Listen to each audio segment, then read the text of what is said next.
हो गया। हेलो दोस्तों, नमस्कार। नियारा क्लासेज में एक बार फिर आपका स्वागत है। आज हम पढ़ाने वाले हैं मॉलिक्यूलर मास, क्लास 9th का साइंस का चैप्टर 3rd है ये। और हम इस पे बात करेंगे डिटेल में मॉलिक्यूलर मास क्या है। बच्चों, ये बहुत ही इम्पोर्टेंट टॉपिक है। आपके बहुत सारे केमिस्ट्री के न्यूमेरिकल्स है और बहुत सारे ऐसे टॉपिक्स है जो इस पे डिपेंडेंट है। ये टॉपिक आपको आना ही चाहिए, चाहे आप क्लास 9th में हो, 10th में हो, 11th में हो या 12th में हो, या फिर आप साइंस से बीएससी वगैरह कर रहे हो या फार्मा वगैरह, किसी भी अगर साइंस से रिलेटेड आप केमिस्ट्री कहीं ना कहीं आपसे जुड़ी हुई है, तो ये बेसिक चीज़ें हैं बच्चों, आपको आनी चाहिए। तो आइए शुरू करते हैं मॉलिक्यूलर मास। क्या होता है बच्चों? सबसे पहले देखिए, ये अणु देखिए आप, या मॉलिक्यूल। मॉलिक्यूल क्या होता है? बहुत सारे एटम से मिलके अगर कोई कंपाउंड बनता है तो उसको हम बोलते हैं मॉलिक्यूल या अणु। उसका मास क्या होता है? तो बच्चों देखिए, sum of atomic mass of all atoms in a molecule. Molecule के अंदर जितने भी जो एटम्स है उनके मास का सम, वो उसका मॉलिक्यूलर मास कहलाता है।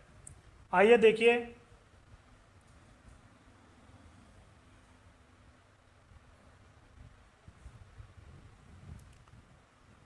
इससे पहले आपको मास ऑफ एटम के बारे में जानना होगा बच्चों। एटम का मास क्या होता है? तो एटम के अंदर जो न्यूक्लियस होता है बच्चों, न्यूक्लियस के अंदर हमारे प्रोटॉन और न्यूट्रॉन होते हैं। इन प्रोटॉन और न्यूट्रॉन के मास के सम को ही हम क्या बोलते हैं? मास ऑफ एटम बोलते हैं। अगर मैं बात करूं, जैसे बच्चों लिथियम की बात करता हूं, 3rd नंबर पे आता है अपना। तो लिथियम के अंदर जितने प्रोटॉन और न्यूट्रॉन की जो संख्या होगी, इस इन दोनों को मिला के जो मास होगा, mass of proton plus neutron, ये क्या होगा बच्चों? मास ऑफ एटम होगा। तो एटम का मास हम ऐसे कैलकुलेट करते हैं। और एक एटम का मास अगर पता लग जाए अपने को, तो बच्चों हम निकाल सकते हैं क्या? मॉलिक्यूल का मास। और मॉलिक्यूल का अगर मास पता लग जाएगा तो हम मोल जो कंसेप्ट है, मोल कंसेप्ट या मोल अवधारणा, जिनसे जितनी भी जो हमारे केमिस्ट्री के एक्सपेरिमेंट होते हैं लैब में, फार्मेसी की जो जितनी भी दवाएं हैं, ये सारी मोल कंसेप्ट के आधार पर बनती है। तो उसको हम डिटेल में समझेंगे बच्चों। चलो शुरू करते हैं। नेक्स्ट, हाँ, ये मैंने एक लिस्ट बनाई है बच्चों आपके लिए, आपकी हेल्प के लिए। इसमें सभी जो इम्पोर्टेंट एलिमेंट हैं उनके मोलर मास दिए हैं, साथ में उसके अंदर कितने प्रोटॉन है और कितने न्यूट्रॉन है, ये भी मैंने बताया है इसमें। तो देखते हैं बच्चों, इसका आप चाहो तो स्क्रीनशॉट ले लीजिए बच्चों। देखिए, यहाँ पे अगर मैं बात करूँ हाइड्रोजन की, तो हाइड्रोजन का जो मोलर मास है वो हो जाएगा कितना? 1.008। आप अगर न्यूमेरिकल कर रहे हैं तो बच्चों आप इसका मास ले सकते हैं, लगभग 1 ले सकते हैं आप। इसके अंदर एक प्रोटॉन होता है और न्यूट्रॉन इसमें 0 रहता है। ये आपको ध्यान रखना है बच्चों। पूरी पीरियोडिक टेबल के अंदर एकमात्र यही एलिमेंट है हाइड्रोजन जिसके अंदर न्यूट्रॉन 0 रहता है, न्यूट्रॉन नहीं होता है।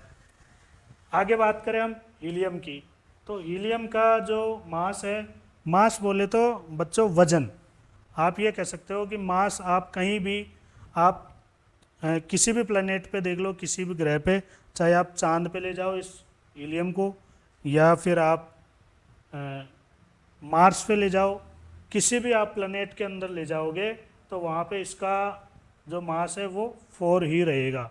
लेकिन अगर मैं बात करूँ वेट की, तो बच्चों वेट हर प्लेनेट पे अलग अलग रहेगा। इवन हमारी धरती पे भी वेट जो है एक ही बॉडी का अलग अलग रहता है। कैसे? अगर मैं इस पेन की बात करूं बच्चों, तो ये पेन है, इसका जो ग्रेविटी है, जो इसका गुरुत्वाकर्षण बल लगा हुआ है नीचे, उस गुरुत्वाकर्षण बल पे इसका वेट डिपेंड है। तो लेकिन इसका जो मास है, वो मास मैं इसको कहीं भी ले जाऊं दुनिया के किसी भी कोने पे पूरे ब्रह्मांड में, इसका मास वही रहने वाला है। लेकिन इसका अगर मैं वेट की बात करूं तो वेट किस पे डिपेंड करता है बच्चों? ग्रेविटी पे। हर प्लेनेट की अलग अलग ग्रेविटी रहती है, तो वहाँ पे इसका वेट अलग अलग होगा। अगर मैं इसको चांद पे लेके जाऊँ तो चांद पे इसका वेट अलग होगा और मंगल ग्रह पे अलग होगा, और भी किसी भी दुनिया के किसी भी प्लेनेट तारे पे या ग्रह पे लेके जाऊँ इस पे वेट इसका अलग होगा, लेकिन मास सेम रहेगा बच्चों। तो हम बात कर रहे हैं मास की। यहाँ पे हीलियम का मास है 4.0026। आपको याद रखना है बच्चों 4, मतलब कि देखिए ये इसके एटॉमिक नंबर है 1 2 3 4 5 6 7 8 9 10 11 12 13, ये एटॉमिक नंबर है बच्चों, एटॉमिक नंबर। और एटॉमिक नंबर क्या होता है? एटॉमिक नंबर होता है प्रोटॉन की संख्या। किसी भी एलिमेंट के अंदर जितने प्रोटॉन होंगे वही उसकी एटॉमिक नंबर होगा। तो आप ऐसे भी याद रख सकते हैं कि जैसे हीलियम की मैं बात करूं तो हीलियम के अंदर 2 प्रोटॉन है। अगर मैं लिथियम की बात करूं बच्चों तो लिथियम में 3 प्रोटॉन है। तो बच्चों अगर मैं बात करूं लिथियम की, तो लिथियम का जो एटॉमिक मास है वो लगभग 7 है, 6.94। आप याद रखो बच्चों 7। क्यों? क्योंकि यहाँ पे 3 प्रोटॉन है और 4 न्यूट्रॉन है। इनका जो मास है प्रोटॉन का और न्यूट्रॉन का, तो इसलिए इसका मोलर मास 7 है। अगर मैं बात करूं बेरिलियम की, तो बेरिलियम का मास लगभग 9 है। क्यों? क्योंकि इसमें 4 प्रोटॉन है, 1 एक्स्ट्रा न्यूट्रॉन है, 5 न्यूट्रॉन है। और बोरॉन की बात करूं तो इसका लगभग 11 हो जाएगा बच्चों, 5 इसमें प्रोटॉन है और 6 न्यूट्रॉन है। तो इस तरीके से ये मैंने पूरी इंडेक्स बना रखी है बच्चों, आपको याद रखनी है। और स्पेशली आपको जो मोलर मास है वो राउंड ऑफ में याद रखना है। जैसे ये 18.99 है तो आप इसको 19 याद रखिए, आपको न्यूमेरिकल्स करने में आसानी रहेगी बच्चों। तो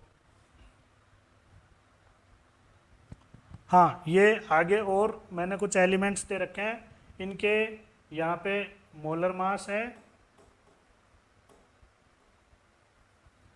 और ये प्रोटॉन है और इधर न्यूट्रॉन की संख्या है। तो ये आप याद रख लीजिए बच्चों। आप स्क्रीनशॉट लेना चाहे स्क्रीनशॉट ले लीजिए।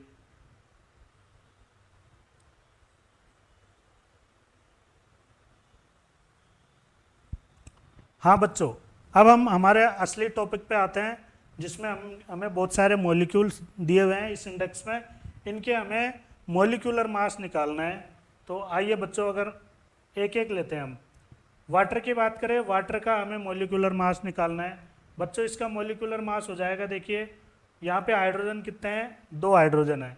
एक हाइड्रोजन का हमने अभी इंडेक्स में देखा था मॉलिक्यूलर मास कितना था? 1 था। और चूंकि हाइड्रोजन 2 है तो इसको हम 2 से मल्टीप्लाई कर देंगे। ये हमारा हाइड्रोजन का मॉलिक्यूलर मास हो गया। प्लस ऑक्सीजन का मॉलिक्यूलर मास हमने देखा था बच्चों कितना था? 16। तो ये हो गया अपना 1 × 2 2 + 16 यानी कि 18U। ये 18U इसका मॉलिक्यूलर मास हो गया बच्चों। ऐसे ही अगर हम बात करें कार्बन डाइऑक्साइड की, तो कार्बन डाइऑक्साइड का मॉलिक्यूलर मास हो जाएगा बच्चों कितना? कार्बन का होता है 12 प्लस ऑक्सीजन का होता है 16। चूँकि यहाँ पे 2 ऑक्सीजन है तो हम 2 से मल्टीप्लाई कर देंगे।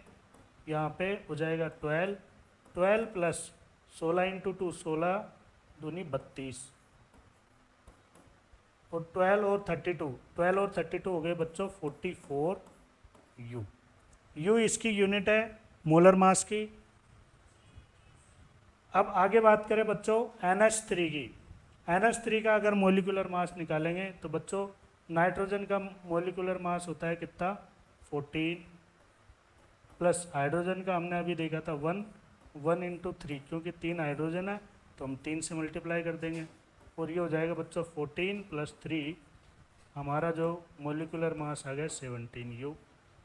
इसी तरह बात करें CH4 की, तो बच्चों CH4 में कार्बन का जो मॉलिक्यूलर मास है वो 12 है प्लस हाइड्रोजन का 1 है। यहाँ पे 4 हाइड्रोजन है तो 4 से मल्टीप्लाई कर देंगे और ये हो जाएगा बच्चों 12 + 4 माने 16U। 16U। ठीक है बच्चों, आ रहा है समझ में? CH4 का हमने मोलिकुलर मास निकाला है। ये इसको आप ध्यान से समझ लीजिए बच्चों, ये आपका मोलर कंसेप्ट जो आएगा हमारा, मोल कंसेप्ट, मोल अवधारणा, उसमें बहुत काम आने वाला है। आगे बात करते हैं HNO3 की। HNO3 में देखिए हाइड्रोजन का है 1, नाइट्रोजन का 14 प्लस ऑक्सीजन का कितना है बच्चों 16। चूँकि ऑक्सीजन यहाँ पे 3 है तो हम मल्टीप्लाई करेंगे 3 से, तो ये हो गया बच्चों 1 प्लस है ये बच्चों, ये प्लस है 1 प्लस 14, तो ये हो जाएगा बच्चों 1 और 14 15 प्लस ये 16 3 जा 48, माने कितना हो गया 48 और 15, 48 और 15 हो गया 63U।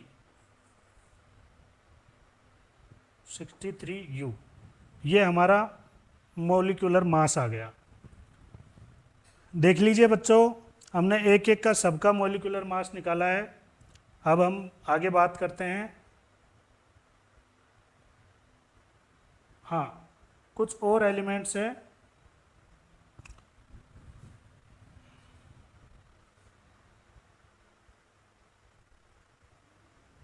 हाँ बच्चों, H2SO4, पेन चेंज कर लेते हैं।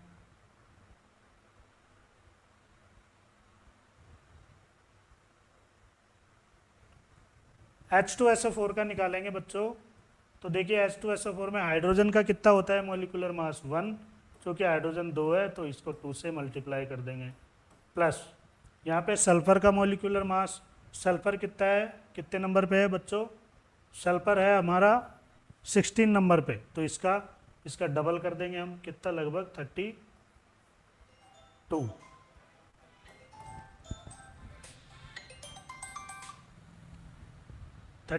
और ऑक्सीजन का कितना है बच्चों 16, और चूँकि 4 है तो 16 को मल्टीप्लाई कर देंगे 4 से। अब देखिए इसका मोलिकुलर मास 2 प्लस 32 प्लस 64, मतलब ये हो गया बच्चों कितना 4 और 4 8 और 9 98U। 98U हमारा H2SO4 का मोलिकुलर मास है। ठीक है बच्चों, ये पेन मुझे लग रहा है दिख रहा नहीं है ढंग से। हाँ, ये 98U हमारा मोलिकुलर मास है, किसका H2SO4 का। देखिए बच्चों, मैंने किया क्या है, हाइड्रोजन का 1 है, क्योंकि 2 हाइड्रोजन है तो 2 से मल्टीप्लाई कर दिया। इसके बाद सल्फर है, सल्फर का जो मोलिकुलर मास है बच्चों कितना है 32 है। हमने जस्ट डबल कर देना आपको। कुछ एक ही आपको एलिमेंट याद रखना है जिनका आपको ढंग से याद रखना है, क्योंकि वो जस्ट डबल नहीं होता। जैसे सोडियम 11 नंबर का है लेकिन उसका मोलिकुलर मास 23 है, 22 ना होके 23 है। तो कुछ एक आपको याद रखने पड़ेंगे बच्चों, नहीं तो बाकी में सब में डबल कर देना है, जो एटॉमिक नंबर है उसका डबल कर देना। यहाँ पे ऑक्सीजन 8 नंबर का है तो इसका डबल 16, तो इसका मोलर मास 16 हो जाएगा। अब चूँकि ऑक्सीजन 4 है तो इसको 4 से मल्टीप्लाई कर देंगे बच्चों। अब इसमें हमने 2 प्लस 32 प्लस 16 इंटू 4 64, इनको जब ऐड करेंगे तो ये बन जाएगा हमारे पास 98U। 98U इसका मोलर मास हो गया। आगे बात करते हैं बच्चों सोडियम क्लोराइड की। तो सोडियम का देखो, मैंने अभी बताया था, सोडियम का जो मोलिकुलर मास है वो 23 है बच्चों, और क्लोरीन का 35 है। ये राउंड ऑफ में मैंने लिखे हैं। तो टोटल जो मोलिकुलर मास है वो हो जाएगा 8 और 5 58U। आगे बात करें बच्चों कैल्शियम कार्बोनेट यानी कि पत्थर की। कैल्शियम कार्बोनेट का मोलिकुलर मास हमें निकालना है बच्चों। तो कैल्शियम कितने नंबर पे है 20, तो कैल्शियम का जो मोलिकुलर मास है वो हो जाएगा 40, और पोटेशियम का भी 40 होता है, सॉरी आर्गन का 40 होता है। और यहाँ पे कार्बन है, कार्बन का बच्चों हो जाएगा 12, ऑक्सीजन का 16, चूँकि 3 ऑक्सीजन है तो 16 को मल्टीप्लाई कर देंगे 3 से। इसको सोल्व करो बच्चों, 40 प्लस 12 प्लस 16 3 जा 48, कितने हो गए बच्चों 8 और 2 10, ये पूरे 100 यू हो गया। यानी कि कैल्शियम कार्बोनेट का जो मोलिकुलर मास है वो 100 हो गया बच्चों। अब बात करते हैं मैग्नीशियम ऑक्साइड की। चूँकि मैग्नीशियम बच्चों 12 नंबर का है तो इसका जो मोलिकुलर मास अपन ले लेंगे कितना 24, प्लस ऑक्सीजन का 16, तो ये आपका हो जाएगा 6 और 4 10 40 यू। इसी तरह बात करते हैं KNO3 की।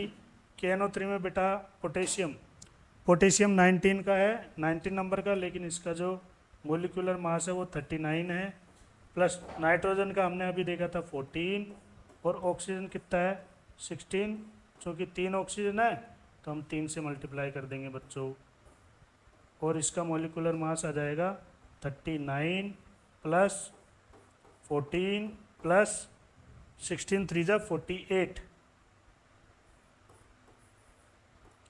तीनों को ऐड कर लो, ये हो जाएगा बच्चों 9 और 4 13 और 8 21